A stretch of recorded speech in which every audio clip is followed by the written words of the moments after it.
What is going on, guys, and welcome to the channel. My name is Philly Beats You, and in this video I'm going to be showing you guys where to catch Ditto so that you can start your breeding and start getting your amazing competitive Pokemon. I had a hard time initially when I started looking for Ditto, so I'm going to show you guys where to get it. So as you can see on the screen, there is a smiley face over here.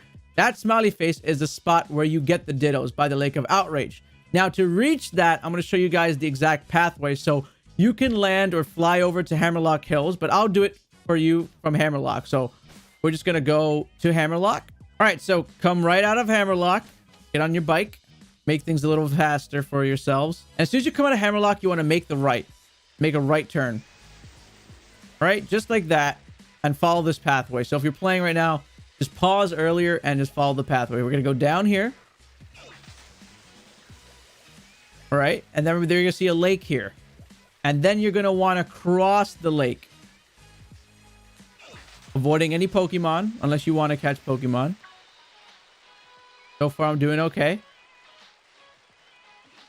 And this is where things get a little hectic, because when you start approaching this grass, you're going to see some strong Pokemon just appear. Giant, strong Pokemon. There they are. All right, look at that. Okay, all right. So Ditto would be located around this area. Now, you got to be really careful on where to spot your Ditto. What's going to show up here. But this is where you're going to get your Ditto. You got to look real close.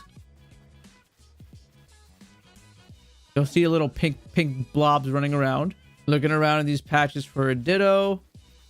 Eventually, it's going to show up in one of these.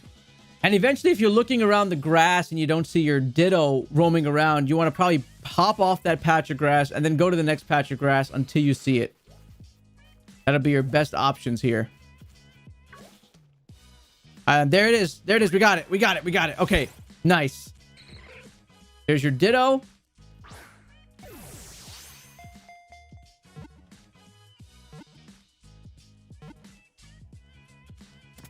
All right. And there you go. And we can go take a look at what kind of nature it has. It has an adamant nature, which is pretty cool, which means it has increased attack and lowered special attack, which is pretty cool. So it's pretty good to use this Ditto to start breeding my physical attackers that I want. So that's what happens when you catch these Dittos. And you don't have to do the whole nature change later on if you can prep your groundwork for breeding ahead of time. Now that you got your Dittos, you can now drop off your Dittos with whatever Pokemon you want in the Route 5 nursery or in the nursery that is located in the wild area. So guys, I hope this video was helpful to you. What kind of Ditto natures are you going to be getting? Let me know down in the comments below. And what Pokemon are you trying to breed? My name is Philly Beats You, and thanks for watching this video, and I will see you guys in the next one.